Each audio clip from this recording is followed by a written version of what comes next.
When people think of Cincinnati, they think of chili, they think of our sports, they think of the various entertainment things going around. So, I mean, they wouldn't know the latest concoction that Skyline's coming out with if it wasn't for my team reporting on that, or, various other, like Joe Burrow's outfit. Like, we're reporting on stuff that people care about, maybe not like in their wallet, but, the fun stuff that they care about.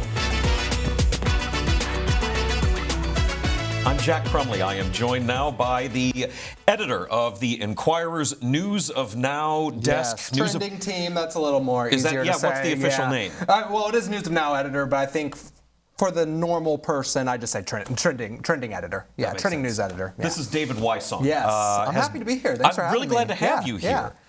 You have been really making a name for yourself in terms of the reporting that you're doing for the paper. Yeah, I appreciate that. I was going to start off by asking what is the News of Now desk, but I think you've sort of defined it there. You're covering trending, which is a pretty wide breadth of topics. We have our hands in every beat around the newsroom, breaking news, sometimes enterprise news a little bit, entertainment. We are heavily into the entertainment team. Yeah, you've been writing a lot about Big Brother lately, from what I've seen. Yeah, that's just something that, even though we're a Cincinnati outlet, our readers and audience still really care about. So we're very focused on what our audience and readers are talking about, caring about, searching for on the internet, talking about on social media. So that's kind of what we try to focus on and really harp on and put all our content out into what they're interested in. Yeah. Is that? Tell me about what the pressure of that is like, as far as needing to sort of keep a finger on the pulse, going and going and going, and anytime anything sort of Cincinnati related comes up on the national radar,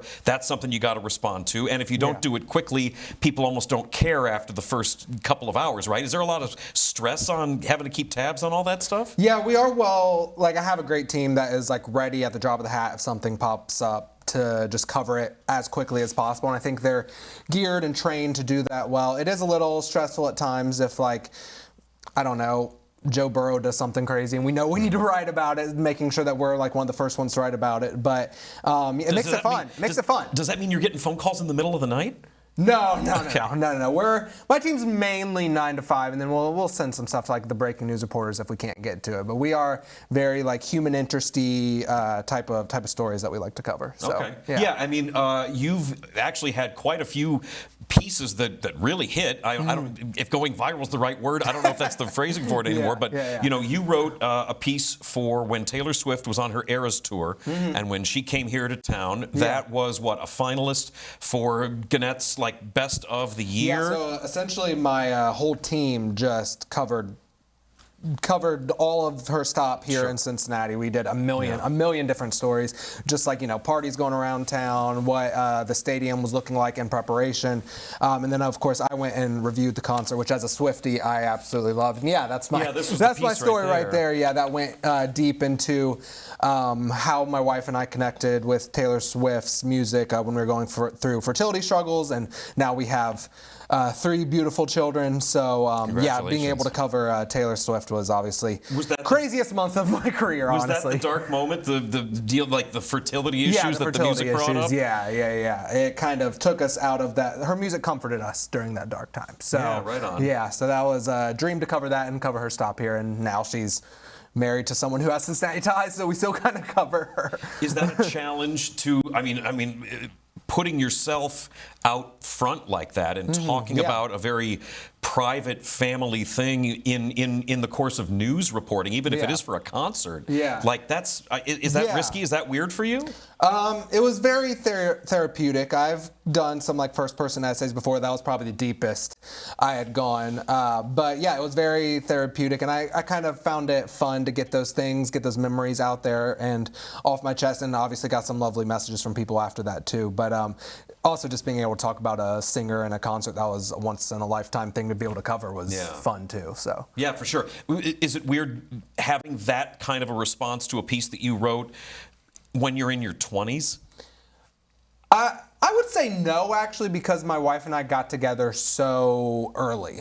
I've been with my wife since freshman year in high school. So we kind of moved fast. So it was. I think I had to, I matured a little earlier, so it wasn't that weird age-wise. But it was weird, because we had pictures of ourselves in that story. So we covered we both went to the concert the first night, and then we watched it from the Enquirer's newsroom the second night because we have a view right into Paycor Stadium. Yeah, for So sure. as we're walking to the newsroom, we had somebody stop us who saw the story and saw the photo. My wife's like all awkward and shy, but so that was probably the weirdest part about it. Yeah. But yeah. One of the other things that you do in your position with the Enquirer is you do a lot of man on the street stuff. Yes. Video interviews. One of my favorite things. Yeah, Yes. this is you have you're a braver guy than me. There's a lot to this.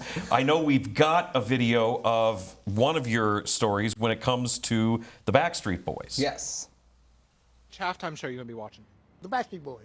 T-Mobile's the one for you. I don't think they have a halftime show. I saw it this morning on the Good Morning America. Yeah. Starring in T-Mobile's Super Bowl ad. I want it that way. Tell me why Netflix included in lots of perks. You get a free slip.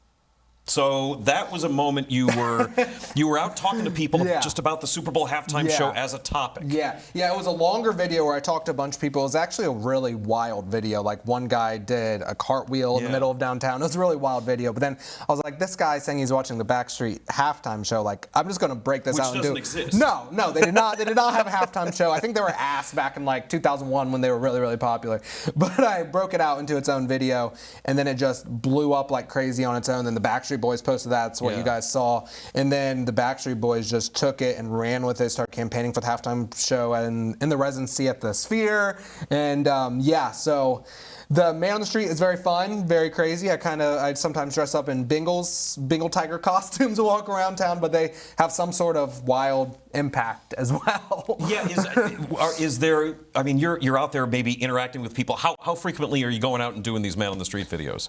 We do them probably like once every other week. I think we're going to be gearing up and doing them a lot more coming soon, so probably maybe even once a week. Because they're getting some pretty good response. Yeah, definitely. And we are focusing more and more on video as time goes on. But yeah, so we do them pretty frequently, and it's still tough just because you get a lot of no's. You get a lot of no's like, no, I don't want to talk to you. No, I don't want to talk to you. But then those days, like the Backstreet Boys days, the Super Bowl days where people were just like really willing and really energetic and excited to talk to you, those are the really fun ones. Is it difficult when you're is it hard to fight off like maybe a cynical point of view of interacting with people between all the no's and then like, to the level that maybe you get a lot of uninformed answers, whether or not that can be helpful for the piece? Does that color your view of humanity at all? I mean, I like to think the worst of people sometimes already, so I try to go in with a cynical view. Yeah. No, I'm kidding. Yeah.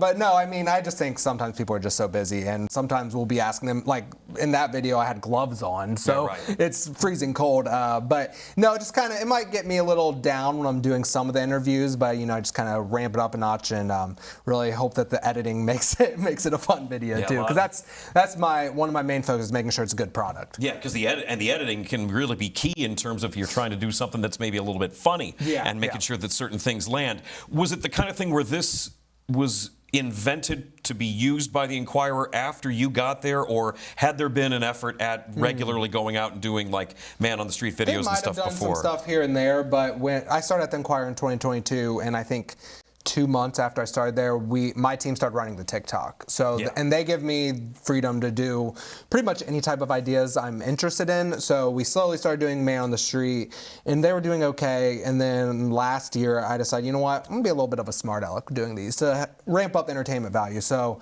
and they started taking off. So yeah, it was definitely something more that really took off once I got there. They might have done a little bit here and there, but yeah, it's kind of taken on a life of its own. Are you looking at the numbers at all? Because I know that some of these have, I mean, they really hit huge. And when you got stuff like the Backstreet Boys I'm looking themselves. at the numbers every second You're of the looking- day. yeah. I'm constantly refreshing, seeing what the views are doing. And I mean, same thing with our stories and stuff on Cincinnati.com as well. I'm always looking at numbers. I'm very, even though I'm trying to be fun, entertaining, I'm still a very analytical guy. So I like to see how those are doing. And if there's a topic that doesn't do well, maybe I won't do that topic again or something like that. Yeah. Is it weird to be maybe existing a little bit more in an entertainment space than hard news? No, actually, I went into journalism to be sports. I wanted to be a sports journalist from the get-go. Many such cases.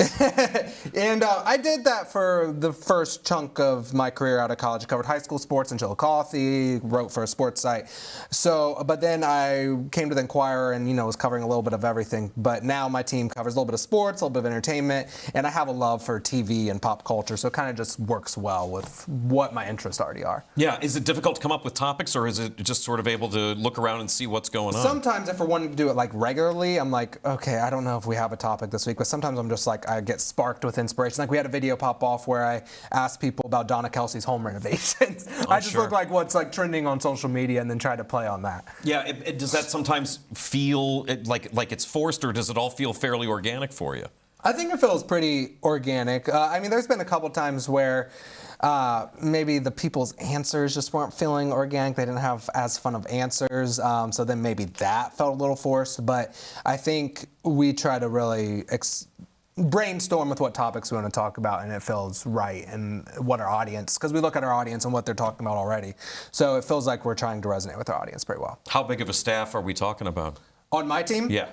I have 4 reporters, but one is actually our history writer. So technically 3 trending reporters, and then our history writer on my team. And you said that you're looking at the numbers constantly, keeping track of things. 100%. Is there any interaction that you're having with any of the editorial, like ad sales people, in terms of if there's a money-making revenue element to this? Does that there's a figure little in? bit. I mean, I wouldn't say I work very closely with them, but we have leadership calls throughout the week that we kind of talk about that sort of things with, but I wouldn't say I get my hands too deep into that stuff. Okay. Yeah, sure, because you're busy worried about actually coming up with the content. Yeah, between work and looking at our page views and our social media views and then going home and taking care of 3 kids, I don't have much time to think of anything else. That's a little bit of a busy day, yeah. Yes. One of the weird balances that I always thought when it comes to media, and especially broadcast, but really with quote-unquote print or online work too, is that you're working to be a mirror and show a reflection of what the area is, but then also being able to find things that people don't know about that they should. Now I know that maybe you're not necessarily doing like real hard political reporting or hard news, but does that element of want versus need figure into the decisions that you're making in your department? Yeah, I mean, we always want to be a resource for people, no matter what they're trying to seek out, no matter what information they're seeking out. So yeah, I mean, no matter what the kind of stories we do, we definitely want to make sure we are putting a light on things that people might not know about the city or whatever topic we're reporting on. Which is why doing trending topics, really kind of matters alongside actual hard news reporting, right? You're letting people know about what the heartbeat is. Yeah. I mean, when people think of Cincinnati, they think of chili, they think of our sports, they think of the various entertainment things going around. So, I mean, they wouldn't know the latest concoction that Skyline's coming out with if it wasn't for my team reporting on that, or various other, like Joe Burrow's outfit. Like, we're reporting on stuff that people care about, maybe not like in their wallet, but the fun stuff that they care about. Yeah, listen, we've got heads, we've got hearts. There's a lot of different feelings when it comes to taking in information and learning about what's going on. David Wysong is the editor for the News of Now trending desk for the Inquirer. More with David when we get back. You're watching The Working Lunch on The Crown. Cincinnati announced today that we're getting putt-putt at the banks, and I can't put my finger on it, but that idea sounds really familiar. Really familiar. What do you think the bank's missing? Some fun activity. Okay, like what? Putt-putt? Putt-putt would be nice. I know they have putt-putt over at the levee over in Newport. That's right.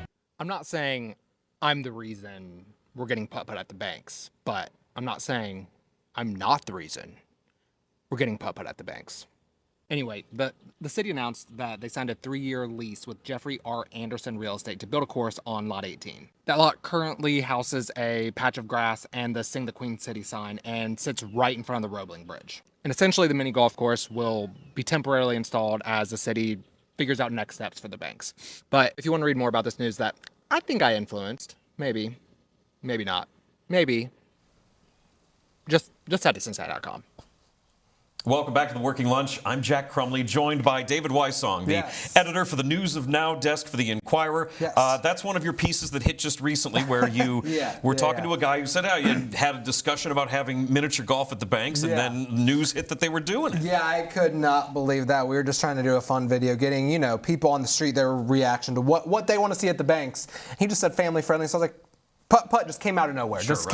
I literally just pulled it out of nowhere, and then 2-3 weeks later, the city announced that they're adding putt to the bank. So we had some good messages on Teams with the Inquirer, and I man on the street having more impact, I guess. Yeah. Well, and working in news, working for the Inquirer, you're in a really interesting position where you get to have, a little bit of attitude. You get to have some personality and have a lot more fun with it than maybe a lot of other people would be able to. Like. Because when I did the Man on the Street before that, I was, just kind of letting them steal the show a little bit. But now that I added some personality, and if they say something very outlandish, me having a reaction to it like that adds to the entertainment value of the video. Is there, knowing the way the algo and stuff works, is there pressure to be like the hot take guy?